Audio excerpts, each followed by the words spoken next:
तो सब आंकड़ों का खेल है। शिंदे गुट के पास 2/3 जो विधायक हैं शिवसेना के, उनका समर्थन है और शिवसेना की पूरी कोशिश यह है कि ऐसा न रहे, इसीलिए 12 के खिलाफ कार्रवाई के लिए डिप्टी स्पीकर को चिट्ठी लिख दी गई। वैसे बगावत कई पार्टियों में हो चुकी है।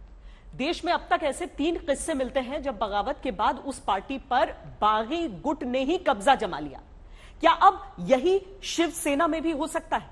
इस सवाल के जवाब में कई अगर और मगर सामने है। शिवसेना ने आज ही डिप्टी स्पीकर को चिट्ठी लिखकर बैठक में न आने वाले अपने बागी विधायकों पर कार्रवाई की मांग की। क्या सदस्यता छिन जाने के डर से उद्धव के खिलाफ विरोध के शेर पर सवार विधायक लौटेंगे? बगावत शिवसेना में पहले भी हुई है। 1990 में 18 विधायक के साथ शिवसेना से छगन भुजबल बाहर आए थे, पार्टी नहीं टूटी थी। 2005 में दावा है 40 विधायकों को साथ लेकर नारायण राणे शिवसेना को बांट देना चाहते थे। बाल ठाकरे के जीवित रहते वो कोशिश कामयाब नहीं हुई थी। 2022 में शिवसेना नेता एकनाथ शिंदे अलग हुए हैं, जिनके साथ ज्यादातर विधायक हैं जो खुद को असली शिवसेना बाल ठाकरे की शिवसेना कहते हैं। बाला साहब ठाकरे जी का जो हिंदुत्व है इस और उनकी जो भूमिका है उसको हम लोग आगे ले जाना चाहते हैं।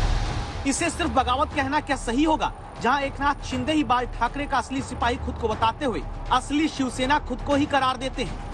शिंदे की मचाई उथल पुथल की अभी 2 तस्वीरों को देखिए और समझिए। बाल ठाकरे के बेटे उद्धव ठाकरे जो पहले सोशल मीडिया के जरिए संदेश जारी करते थे, तो पीछे बाल ठाकरे की तस्वीर नहीं दिखती थी। ज्यादातर मौकों पर ऐसा ही रहा, लेकिन जब शिंदे की बगावत के बाद बाल ठाकरे के सुपुत्र उद्धव फेसबुक के जरिए लाइव संदेश देने आए, तो पीछे बाल ठाकरे की तस्वीर उन्हें लगानी पड़ गई, भावुक अपील करते हुए कि चाहो तो मेरा इस्तीफा ले लो।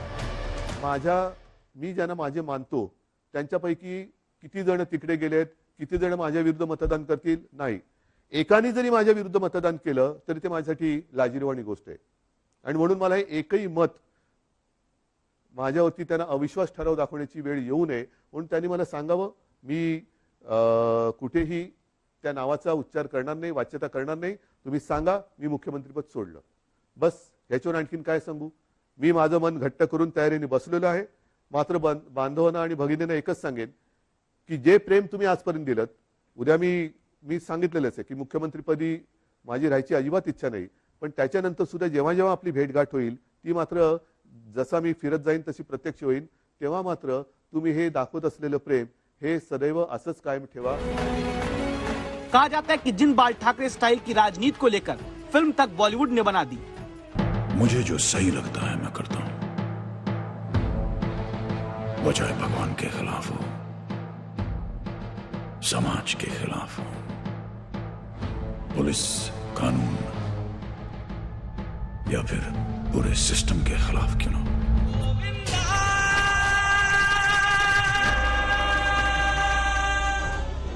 उन्हीं बाल ठाकरे की पार्टी में वैसी बगावत हुई है जहां मुख्यमंत्री की कुर्सी पर होने के बावजूद उद्धव ठाकरे को पता ही नहीं चला कि उनके विधायक शिंदे के साथ 20 जून की रात मुंबई से सूरत चले गए। 21 जून को सूरत से गुवाहाटी के लिए बागी विधायक निकल गए। उद्धव ठाकरे कुछ नहीं कर पाए। बागी विधायक को रोकना तो छोड़िए, मुंबई में भी अपने विधायकों को उद्धव ठाकरे बाद में नहीं रोक पा रहे। 22 और 23 जून को शिवसेना के विधायक एक एक करके मुंबई से गुवाहाटी पहुंचते जा रहे हैं। क्या वाकई शिवसेना में उद्धव ठाकरे की पकड़ इतनी कमजोर हो चुकी है? अपने ही विधायकों को अपनी आंख और नाक के नीचे से जाने से नहीं रोक पा रहे, जो बागी बनकर सीधे एकनाथ शिंदे के पास जाकर फोटो खिंचवा रहे हैं, वीडियो बनवा रहे हैं। संपर्क में लगभग 20 विधायक है, मैं आपको बताता हूँ, और जब मुंबई में आ जाएंगे तो पूरा खुलासा हो जाएगा। आपने मेरे चेहरे पर देखा है, कोई तनाव है, कोई शिकंज है, कुछ नहीं है। इस प्रकार की जो संकट है, प्रसंग है, तूफान है, उनसे सामना करने का पूरा अनुभव हमको है। हम बाला साहब ठाकरे जी के साथ। तनाव शिवसेना में है ही, क्योंकि गुवाहाटी के 5 स्टार होटल में बिना तनाव के घूमते एकनाथ शिंदे दिखते हैं। 48 घंटे पहले तक जो 8-9 विधायकों के लौट कर आने की बात कह रहे थे, वो संजय राउत गुरुवार दोपहर तक 2 विधायक ही वापस दिखा पाए हैं, और मुख्यमंत्री उद्धव ठाकरे सरकारी आवास से बैग बांधकर मातोश्री तो लौट चुके हैं।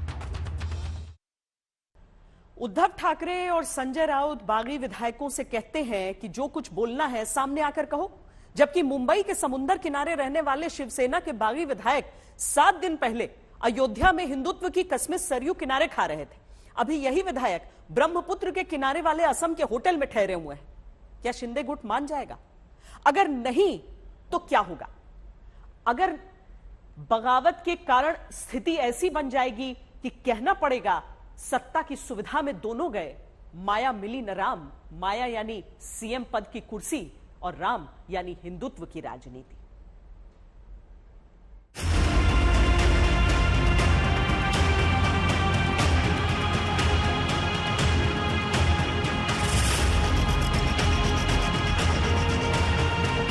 बाल ठाकरे और बाल ठाकरे की शिवसेना जो अगर चाह लेते थे तो शिवसैनिक पाकिस्तान के खिलाफ आवाज उठाते हुए स्टेडियम में क्रिकेट की पिच तक खोद देते थे। उसी शिवसेना में बगावत हो गई।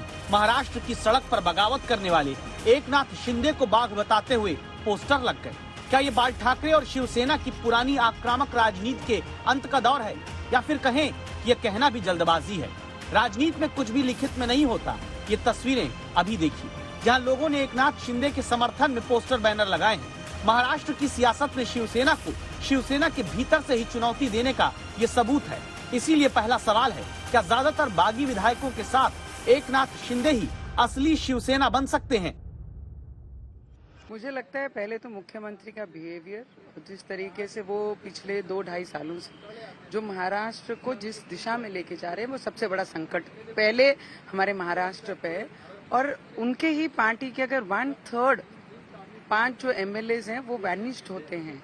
क्या राज्यसभा विधानसभा में जिस तरीके से अगेंस्ट उनके वोट करते हैं उनके विचारों के, तो मुझे लगता है इससे स्पष्ट होता है चित्र कि उनके पार्टी के विधायकों को भी उनके ऊपर विश्वास नहीं, उनके नेतृत्व पे विश्वास नहीं। संभव है कि आपके मन में ये सवाल हो, क्या वाकई शिवसेना को ठाकरे परिवार से अलग करके शिंदे गुट ही असली शिवसेना बन सकता है? ये सिर्फ सवाल ही है, लेकिन इतिहास में इसके सबूत हैं। 1995 में एनटी रामाराव की तेलुगु देशम पार्टी में एनटीआर के खिलाफ उन्हीं के दामाद चंद्रबाबू नायडू ने बगावत की और पार्टी पर अपना कब्जा कर लिया। 2017 में जयललिता के निधन के बाद एआईएडीएमके में शशिकला के खिलाफ पनीरसेल्वम की बगावत हुई, पार्टी पर गुट हावी हो गया। 2021 में रामविलास पासवान की पार्टी में बेटे चिराग के खिलाफ चाचा पशुपति पारस ने बगावत करके अपना प्रभुत्व कायम किया। चिराग को अपनी पार्टी का नाम तक बदलना पड़ा। क्या ऐसे ही अब शिवसेना के बागी विधायकों को लेकर गुवाहाटी के होटल में मौजूद एकनाथ शिंदे भी शिवसेना को अपनी बना सकते हैं? इस सवाल के उठने की वजह भी है। पहली वजह ये कि शिवसेना ने बुधवार दोपहर अपने सभी विधायकों को शाम 5 बजे तक बैठक में आने का व्हिप जारी किया था। इसके उलट शिंदे गुट ने उद्धव गुट की तरफ से पार्टी व्हिप को अवैध बता दिया।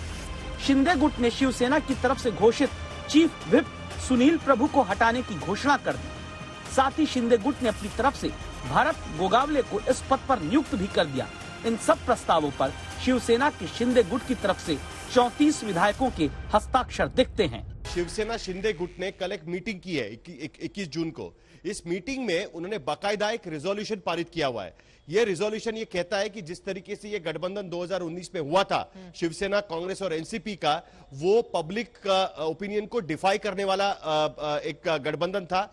उसी रिजोल्यूशन में उन्होंने ये भी बात कही है कि जिस तरीके से ये सरकार चल रही है, इस सरकार में करप्शन का माहौल काफी है। अनिल देशमुख और नवाब मलिक खास करके जिनका दाऊद के साथ संबंध है, इस तरीके का आरोप भी इस रिजोल्यूशन में रखा हुआ है। क्या शिंदे गुट ही असली शिवसेना बन सकता है या बनना चाहता है? इस सवाल की वजह नंबर 2 देखिए। बुधवार शाम जब उद्धव ठाकरे फेसबुक लाइव करने आए तो एक बड़ा बयान दिया। कहा, सीएम पद छोड़ दूंगा, शिवसैनिक कोई चाहे तो मुख्यमंत्री बन जाए।